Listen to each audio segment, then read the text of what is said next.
الحمد لله وكفى وسلام على عباده الذين اصطفى أما بعد فقال النبي صلى الله عليه وسلم الرضاء غنيمتي أو كما قال عليه الصلاة والسلام صدق رسوله النبي الكريم اللهم صل على سيدنا محمد وعلى آل سيدنا محمد وبارك وسلم۔ آپ کو یاد ہوگا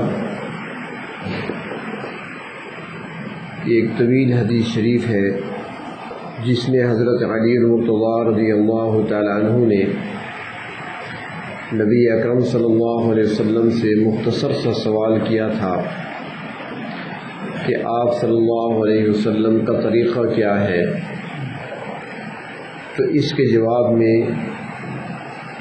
نبی اکرم صلی اللہ علیہ وسلم نے 17 باتیں ارشاد فرمائیں۔ ان میں سے کچھ پر تو گفتگو ہو چکی ہے، آج کی اس مجلس میں جو عرض کرنا ہے وہ حضور اکرم صلی اللہ علیہ وسلم نے ارشاد فرمایا الرضا غنیمتی، کہ رضا میری غنیمت ہے۔ دنیا میں ہر انسان کسی نہ کسی کو خوش کرنے میں لگا رہتا ہے اور کسی نہ کسی کی رضا حاصل کرنے کی خواہش بھی رکھتا ہے اور اس کے لیے کوشش بھی کرتا ہے اور محنت بھی کرتا ہے۔ کوئی اپنے والد کی رضا کو حاصل کرنا چاہتا ہے تو کوئی اپنے استاد کی رضا کو حاصل کرنا چاہتا ہے، کوئی سرکاری ملازم ہے تو اپنے کسی آفیسر کی رضا حاصل کرنا چاہتا ہے، اس کو خوش کرنا چاہتا ہے، اور کسی کا تعلق کسی سیاسی جماعت سے ہے تو اپنے سیاسی لیڈر کی رضا حاصل کرنا چاہتا ہے۔ لیکن ایک مومن بندے کی شان یہ ہے کہ اس کے مد نظر ایک ہی بات ہوتی ہے کہ مجھے اللہ کی رضا حاصل ہو جائے، میں اپنے رب کو راضی کر لوں۔ یہ سب سے بڑی خواہش ہوتی ہے ایک مومن کی، اور وہ اسی کے لیے محنت بھی کرتا ہے، مشقت بھی کرتا ہے۔ اب اس میں علماء نے اور صوفیاء حضرات نے بہت کچھ لکھا ہے کہ اللہ کی رضا یہ کسبی چیز ہے یا وہبی چیز ہے، یعنی انسان اللہ کی رضا کو محنت سے حاصل کر سکتا ہے یا اللہ تعالیٰ جس کو چاہتے ہیں عطا فرماتے ہیں۔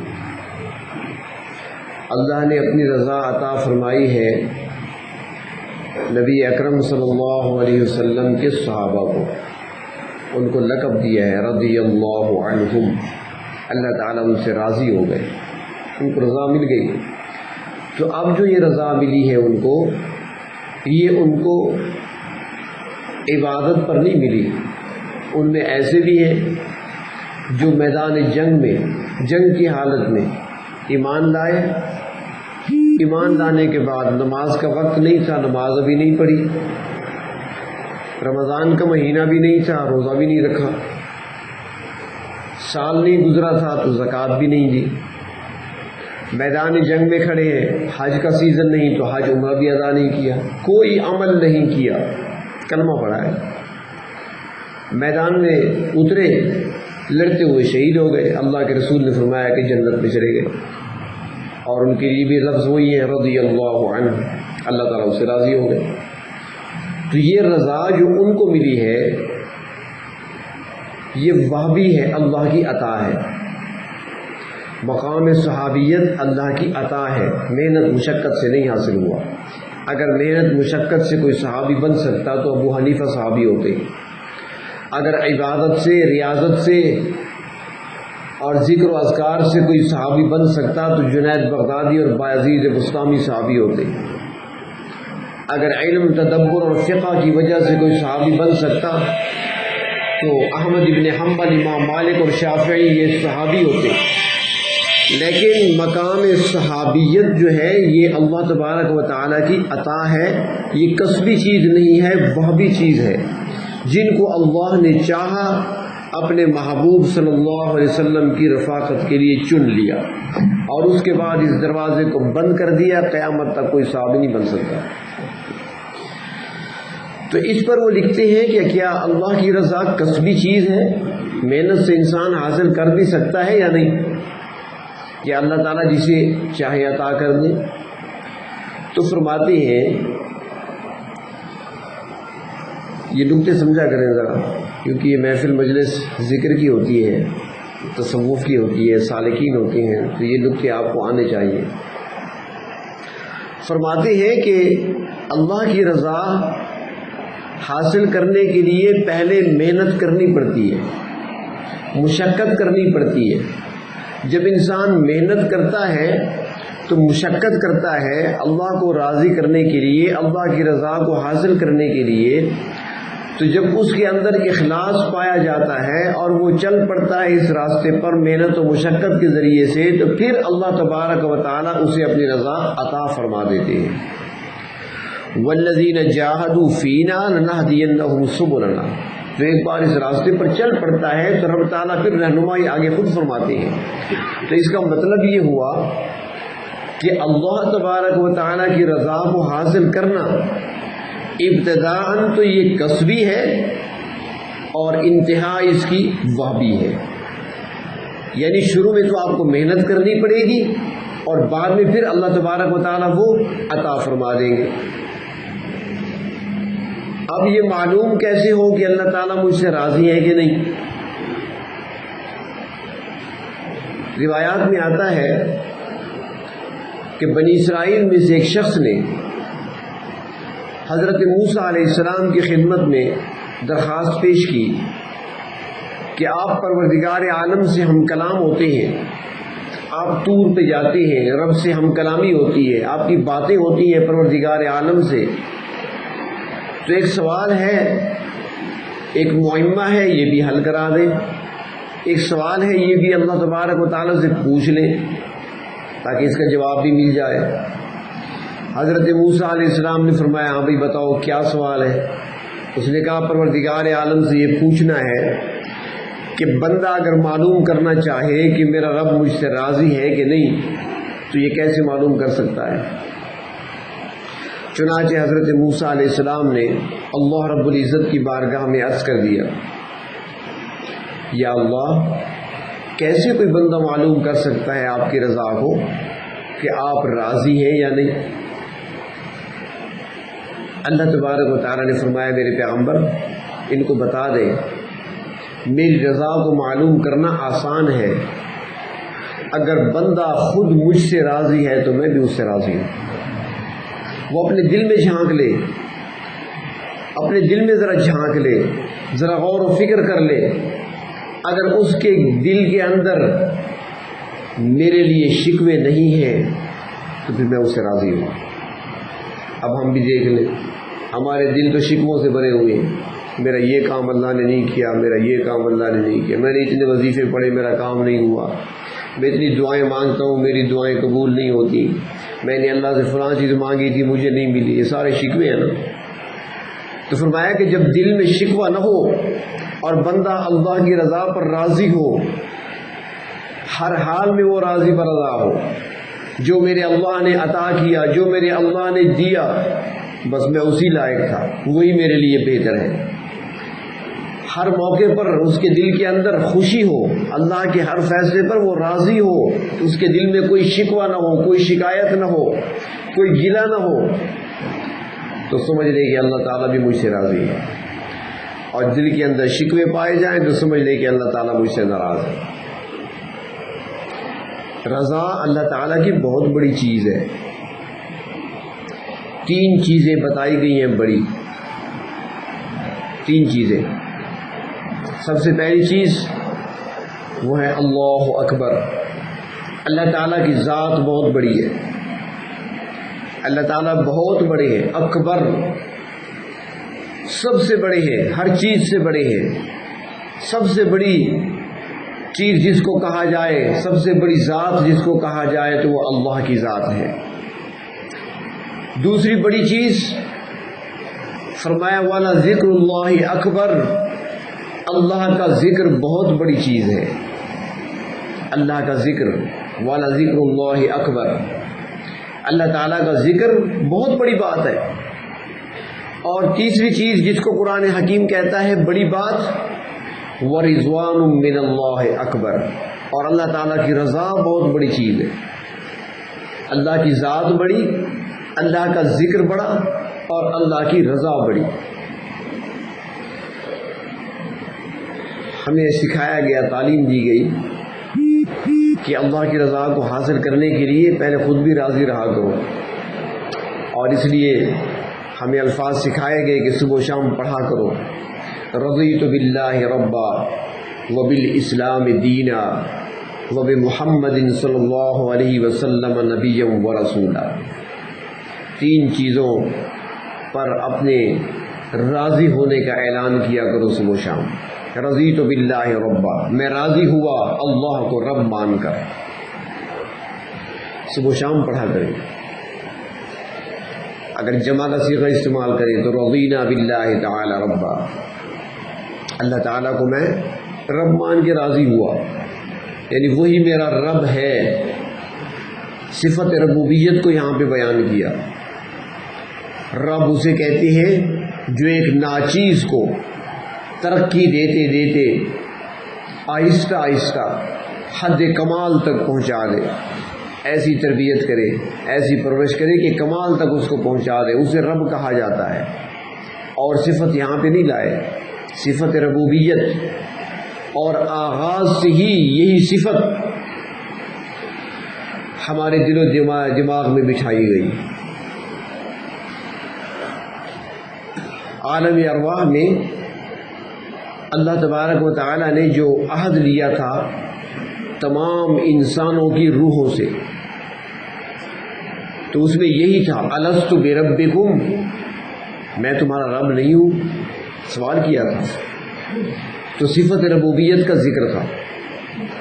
دنیا میں انسان آیا تو دنیا میں آنے کے بعد سب سے پہلے جس نے پرورش کی ہے اس کو بھی پروردگار عالم نے اپنی صفت عطا کر دی کہ یہ تمہارے والدین جو تمہاری پرورش کر رہے ہیں یہ بھی تمہارے مجازی رب ہیں، تمہاری جسمانی پرورش کر رہے ہیں۔ دعا سکھائی، والدین کے لیے جب دعا کیا کرو تو یہی لفظ استعمال کیا کرو، رب ارحمہما کما ربیانی صغیرا، ربیانی جیسے میری پرورش کی، جیسے میرے رب بنے رہے۔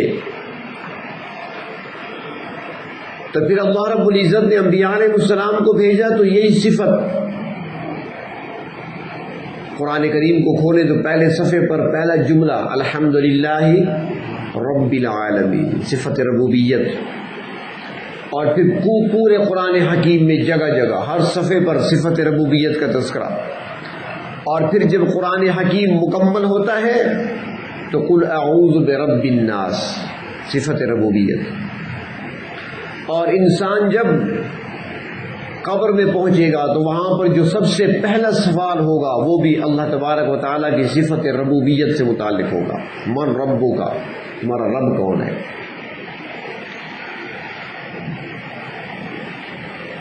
بڑی عجیب سی بات ہے، وہ کہتے ہیں نا کہ پروردگار عالم دلوں میں رہتے ہیں، ذرا کوئی جھانک کر دیکھے تو۔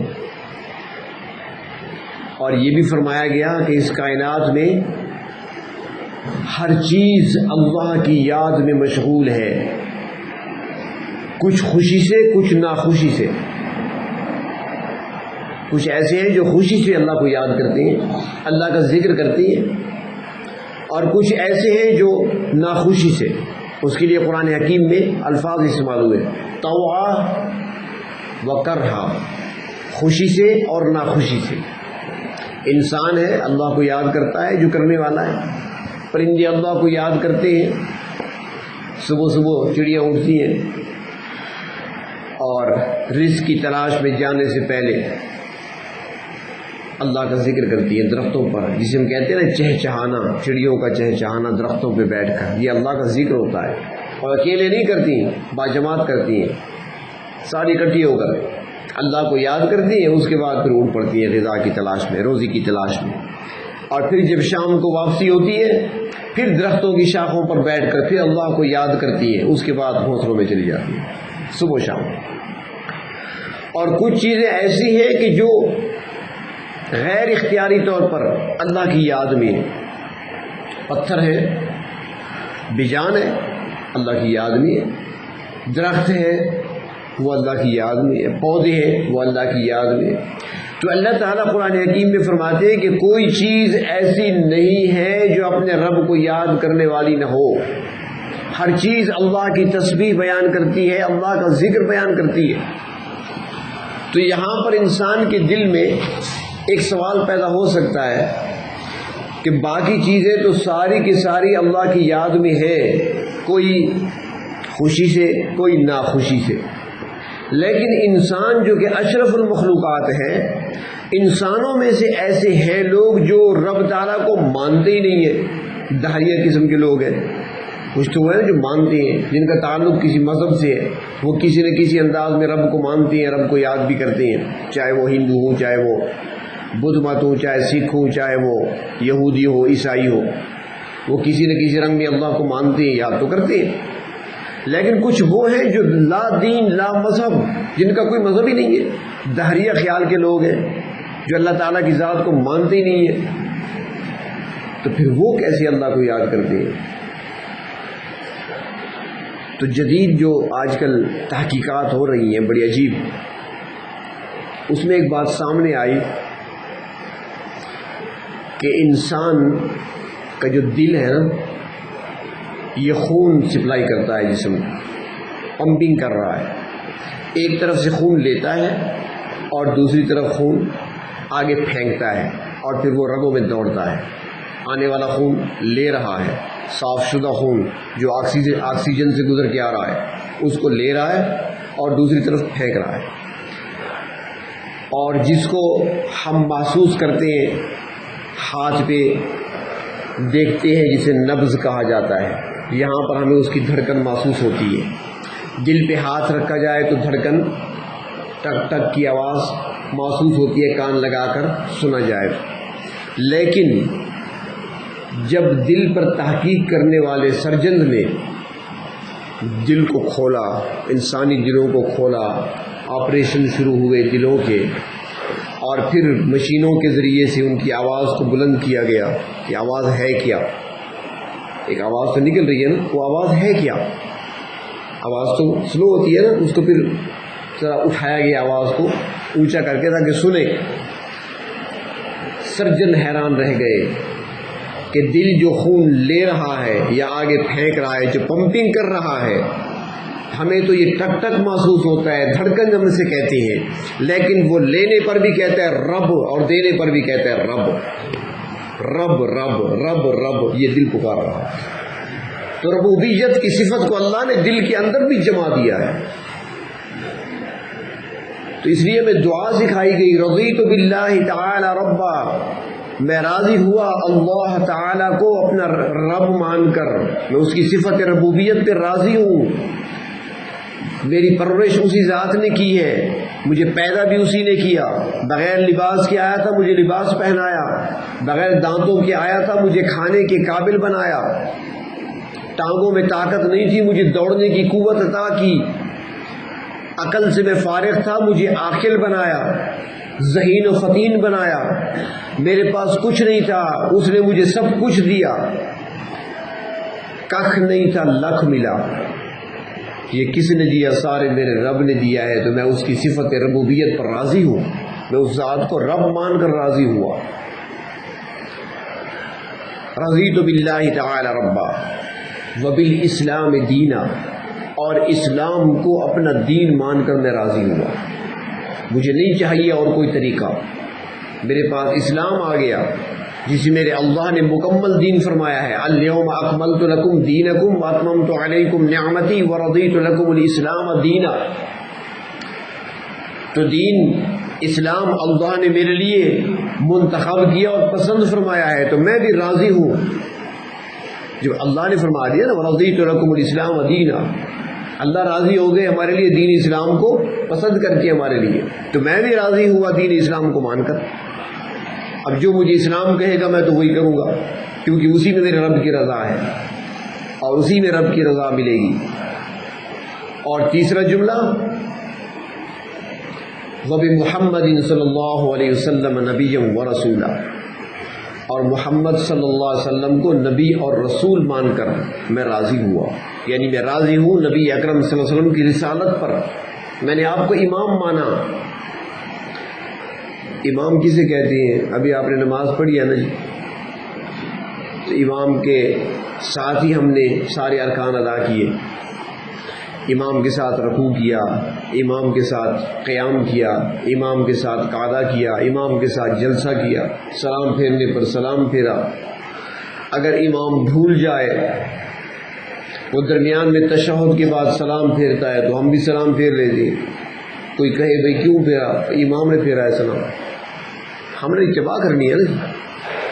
اور پھر نماز تو مکمل ہو گئی تھی، ہمیں کیا پتہ امام صاحب کیا بھول گئے، سورت پڑھنا بھول گئے، آیت بھول گئے، کیا بھولے ہیں وہ ہمیں تو نہیں معلوم، لیکن اس نے 2 سجدے اضافی کر لیے جسے سجدہ سہو کہا جاتا ہے، تو ہم نے بھی کر لیے۔ اگر کوئی پوچھے ہم سے یار 2 سجدے کیوں کیے؟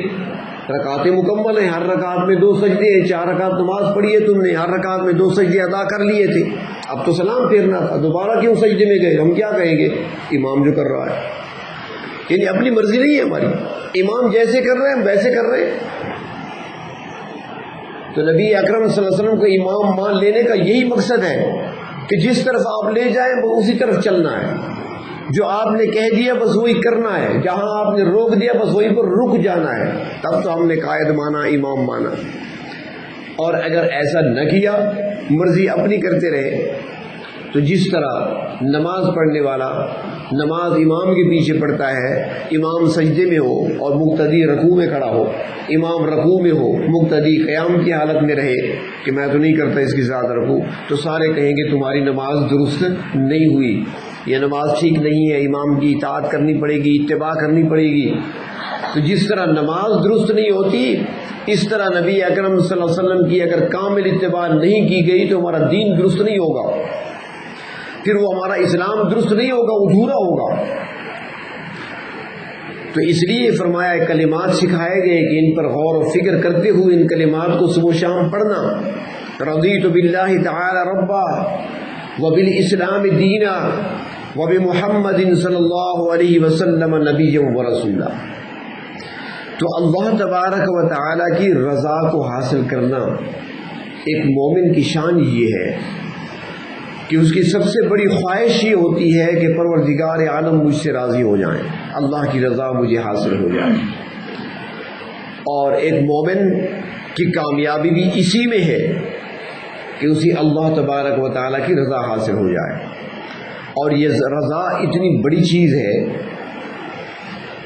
کہ حدیث شریف میں آتا ہے کہ جب جنتی لوگ جنت میں پہنچ چکے ہوں گے تو اس وقت ان سے پوچھا جائے گا کہ ہاں بھائی بتاؤ مزید کچھ چاہیے تمہیں؟ تو اہل جنت کہیں گے اللہ سب کچھ مل چکا، ہمارے تصور سے زیادہ، ہم نے کبھی سوچا بھی نہ تھا، کبھی ان چیزوں کا خیال بھی نہیں گزرا تھا ہمارے دماغ اور ذہن پر، وہ نعمتیں آپ نے عطا فرما دیں، محلات مل گئے، بیویاں مل گئیں پاکیزہ، روزی پاکیزہ اور برکت والی مل گئی، ایسے میوے ایسے پھل فروٹس ملے ہیں جو پہلے نہ کبھی دیکھے نہ سنے نہ کبھی سوچا، ایسے باغات، ایسے محلات، ایسی نہریں، مزید کیا چاہیے؟ اللہ تعالیٰ فرمائیں گے چلو ایسے ہے تمہیں سمجھ نہیں آ رہی تو اہل علم سے پوچھ لے، فاسألوا اہل الذکر ان کنتم لا تعلمون، علماء سے پوچھ لو۔ یہ علماء وہاں بھی کام آئیں گے جنت میں، ان کا کام ختم نہیں ہو جائے گا، یہ صرف بس جنازہ پڑھا دیا اس کے بعد ڈیوٹی ختم، ایسی بات نہیں ہے، روز قیامت سفارش کر رہے ہوں گے۔ کہیں پڑھا تھا ایک روایت میں کہ ایک شخص کو گناہوں کی وجہ سے جہنم کی طرف لے جایا جا رہا ہوگا، اللہ تبارک و تعالی ہم سب کی حفاظت فرمائے۔ تو جب اس کو فرشتے لے جا رہے ہوں گے تو اس کی نظر ایک عالم پہ پڑے گی، متقی عالم۔ صرف سند لے لینا کافی نہیں ہے کہ سرٹیفکیٹ حاصل کر لیے میں عالم بن گیا ہوں، ایسا نہیں۔ تقویٰ بھی اختیار کرے، اللہ کا خوف بھی ہو، جو حاصل کیا علم اس پر عمل بھی ہو۔ تو وہ عالم پر جب گزرنے لگے گا تو وہیں پر وہ اس کو آواز دے گا، پکار کر کہے گا کہ میں تیرا محسن ہوں، مجھے بچاؤ، میری سفارش کرو آج۔ وہ فرشتوں سے کہے گا رک جاؤ ذرا، کیسے میرے محسن ہو بھائی، کون سا احسان کیا مجھ پر؟ وہ کہے گا ایک مرتبہ تم ہمارے علاقے میں آئے ہوئے تھے، آپ کو پیاس لگی تھی، میں نے گلاس پانی کا آپ کو پلایا تھا۔ جلسوں میں آتے ہیں نا علماء، تو کسی نے پانی دے دیا۔ یہ اہل علم بڑے عجیب ہوتے ہیں، اللہ تبارک و تعالیٰ کے راز ہوتے ہیں بڑے۔ کچھ بندے سب کچھ ظاہر کر دیتی ہیں، کچھ بندے ایسے ہوتے ہیں جو چھپا کر رکھتے ہیں۔ حضرت سید عطا اللہ شاہ بخاری رحمۃ اللہ علیہ، بڑا نام ہے، بڑا مقام ہے، خطیب تھے وقت کے بہت بڑے۔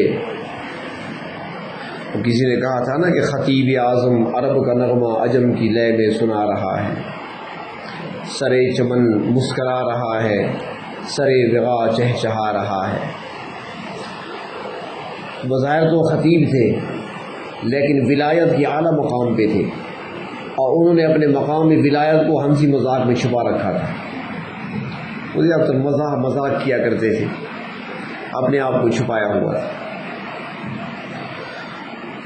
ہمارے ایک پھوپھا گزرے ہیں، حضرت حافظ محمود الحسن رحمۃ اللہ علیہ۔ انہوں نے ایک واقعہ سنایا تھا کہ پاکستان کی تحریک چل رہی تھی اور کانگریس اور مسلم لیگ کے جلسے ہوا کرتے تھے۔ شیخ العرب والعجم حضرت مولانا سید حسین احمد مدنی رحمۃ اللہ علیہ، وہ کانگریس میں تھے، تو وہ ڈیرے تشریف لائے۔ کانگریس میں مسلمان ہندو یہ سارے اکٹھے تھے، تو ایک جگہ جلسہ تھا، تو دوران جلسہ حضرت نے پانی مانگا۔ تو جلسے میں چونکہ ہندو بھی تھے مسلمان بھی تھے، تو ایک ہندو دوڑ کر گیا، شیشے کے گلاس میں پانی لے آیا، حضرت نے پانی لے لیا اور پی لیا۔ ہمارے پھوپھا حضرت حافظ محمود الحسن رحمۃ اللہ علیہ، وہ فرماتے تھے کہ میرا ایک دوست تھا، وہ اس جلسے میں شریک تھا، بڑی محبت سے گیا تھا، حضرت کا نام سنا تھا، وہ گیا تھا کہ حضرت کی زیارت کروں گا، ہاتھ ملاؤں گا، مصافحہ کروں گا۔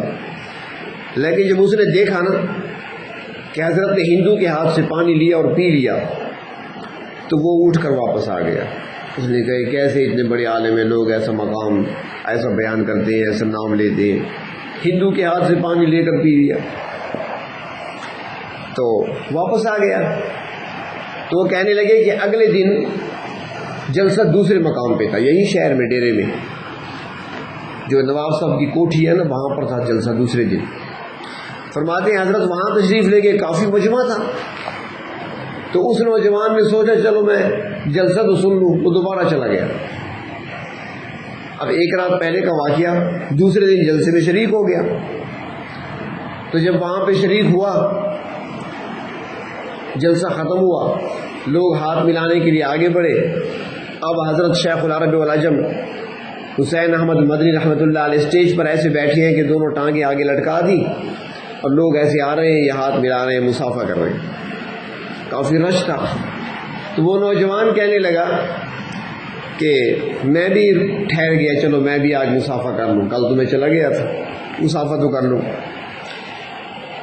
جب باری آئی، آگے گئے، حضرت نے ایسے نظر اٹھا کر دیکھا، اور پھر ہاتھ ملانے کے بجائے ہاتھ ملا کر کھینچ لیا اور سینے سے لگایا، اور کان میں کہا کہ بیٹا گلاس شیشے کا تھا، شیشے کے گلاس میں پانی پاک ہوتا ہے، ہندو نے باہر سے پکڑا تھا، اندر گلاس میں ہاتھ نہیں ڈالے تھے، دل کو صاف کر لو۔ وہ کہتے ہیں اس وقت میں قائل ہو گیا حضرت کے مقام کا، کہاں میں ٹھہرا ہوا تھا، کہاں میں نے سوچا تھا، اور کہاں حضرت نے بات کر دی۔ تو بعض اوقات یہ چیزیں ظاہر ہو جاتی ہیں، ظاہر کر دیا کرتی ہیں، کبھی نہیں بھی کیا کرتے، چھپا بھی دیا کرتے ہیں، لیکن کوئی آپ کے سامنے اظہار کرے چاہے کوئی نہ کرے، لیکن اتنی بات ضرور ہے کہ ہر نیک بندے، ہر عالم، ہر اللہ کے ولی کے بارے میں آپ اپنے دل کو صاف رکھا کریں۔ ان کے گلاس میں پانی تو صاف ہوگا، آپ کا اپنا دل میلا ہو جائے گا۔ بات یاد ہے، بھول گئے؟ میدان حشر میں وہ شخص عالم سے کہے گا، یاد ہے نا، کہ میں نے آپ کو دنیا میں ایک مرتبہ پانی کا گلاس پلایا تھا، اب میری سفارش کریں۔ تو وہ عالم اسی وقت اللہ کی بارگاہ میں عرض کریں گے، پروردگار عالم، یہ تو میرا محسن ہے، میرا محسن ہے، یہ کیسے جہنم کی طرف چلا جائے گا؟ جب تک یہ جنت نہیں جائے گا میں بھی نہیں جاؤں گا۔ اللہ تعالیٰ فرشتوں کو حکم دیں گے، بس چھوڑ دو اس کو، جنت کی طرف بھیج دو۔ تو خدمت میں بھی یہ سب کچھ مل جاتا ہے۔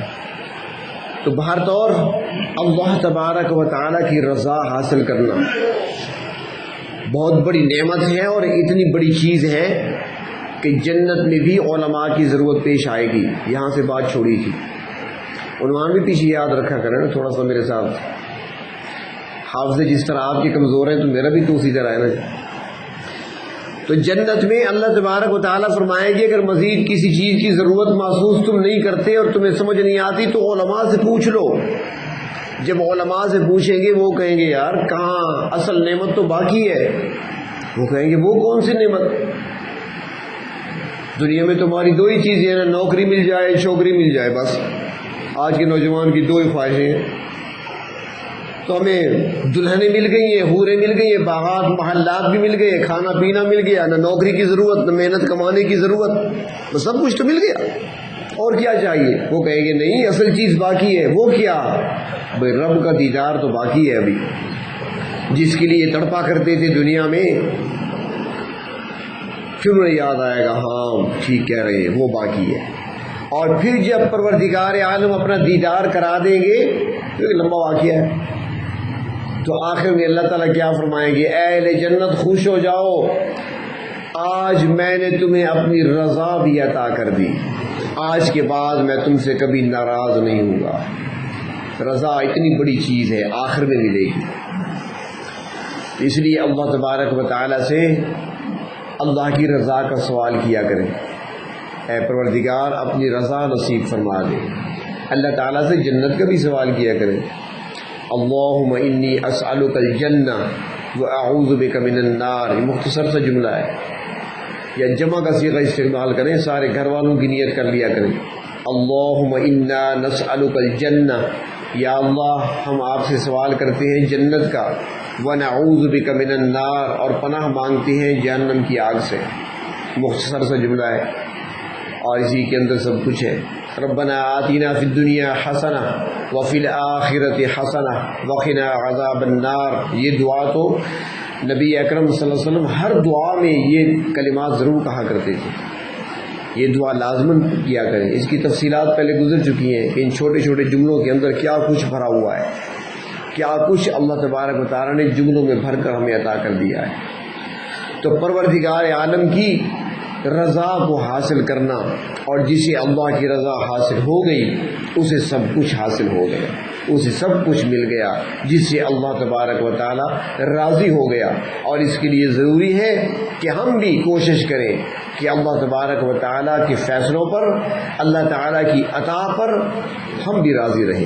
جو کچھ اللہ رب العزت نے ہمیں عطا فرمایا ہے اس پر راضی رہیں، جو اللہ کے فیصلے ہیں اس پر راضی رہیں۔ دل کے اندر پروردگار عالم کی شکوے نہیں ہونے چاہیے، وظیفے بڑے بڑے کام نہیں ہوا، بہت نوافل میں نے ادا کر لیے، میرا کام نہیں بن رہا، یہ شکوے نہیں ہونے چاہیے۔ میں کئی مرتبہ سنا چکا ہوں پہلے بھی۔ ایک مرتبہ پنجاب میں ایک بہت بڑے اللہ والے تھے، ان کی محفل میں بیٹھے ہوئے تھے تو کسی خاتون کا فون آ گیا، حضرت نے اٹھایا، PTCL تھا، موبائل نہیں تھے اس وقت، تو حضرت کی بات تو ہم سن رہے تھے لیکن دوسری طرف والی بات ہم نہیں سن رہے تھے، وہ حضرت خود سن رہے تھے، لیکن حضرت نے خود بعد میں بتایا کہ اس نے کیا کہا، لیکن ہم نے دیکھا کہ کسی بات پر حضرت کا چہرہ سرخ ہو گیا، غصے ہو گئے۔ وہ ہوا یہ کہ عورت نے فون کیا اور اس نے کہا کہ حضرت بڑی مشکل میں پھنسی ہوئی ہوں، بڑی پریشان ہوں، میرے لیے دعا فرمائیں۔ حضرت نے فرمایا کہ بھئی دعا تو ہم کریں گے، آپ بھی اللہ سے مانگیں، دعا کا اہتمام خود بھی کریں۔ دوسری طرف سے عورت نے کہا کہ حضرت میں تو مانگ مانگ کر تھک گئی ہوں، آپ میرے لیے مانگیں۔ حضرت کو غصہ لگ گیا، چہرہ سرخ ہو گیا، فرمانے لگے بی بی خاوند اور خدا میں فرق کرو، خاوند اور خدا میں فرق کرو، یہ نخرے خاوند کو دکھایا کرو، خدا کو نہ دکھاؤ، وہاں ہمارا کوئی اس کے علاوہ کوئی دروازہ نہیں ہے، ہم نے مانگنا ہے، جواب آئے یا نہ آئے، ہم نے اسی در پر پڑے رہنا ہے، ہم نے بار بار مانگنا ہے، سوال کرنا ہے، سوالی بن کر آنا ہے، محتاج بن کر آنا ہے، منگتا بن کر آنا ہے، مانگنا ہے، سوال کرنا ہے، ہم ضرورت مند ہیں، محتاج ہیں، جواب آئے یا نہ آئے اس کے علاوہ ہمارا کوئی در نہیں ہے، اس کے علاوہ ہمارا کوئی مشکل کشا نہیں ہے، کوئی حاجت روا نہیں ہے، کوئی معبود نہیں ہے، وہی الہ ہے۔ تو اس لیے شکوہ نہیں ہونا چاہیے، مانگتے رہیں اور یہ سوچ لیا کریں ہمارے مانگنے میں کمی ہے، ہمیں مانگنے کا ڈھنگ نہیں آتا، ہمارے پڑھنے میں کمی ہے، ہماری عبادت میں خشوع خضوع نہیں ہوتا، حضور قلب نہیں ہوتا، ہمارا لباس حلال کا نہیں ہوگا، ہماری غذا صاف اور پاکیزہ نہیں ہوگی، کمیاں خامیاں ہمارے اندر ہیں۔ رب تعالیٰ تو خود اعلان فرماتی ہیں، ہے کوئی مانگنے والا میں اس کا دامن بھر دوں، وہ تو خود بلا رہے ہیں ہمیں، اور جو نہیں مل رہا تو خامی ہمارے اندر ہے۔ تو اس لیے رب تعالیٰ کے شکوے نہیں ہونے چاہیے، رب تعالیٰ کی ہر نعمت پر انسان کو ہر حال پر اور ہر فیصلے پر ہر حال میں انسان کو راضی رہنا چاہیے، تو پروردگار عالم ایسے بندوں سے راضی ہو جاتی ہیں اور اپنی رضا ان کو عطا فرماتی ہیں۔ پروردگار عالم اپنی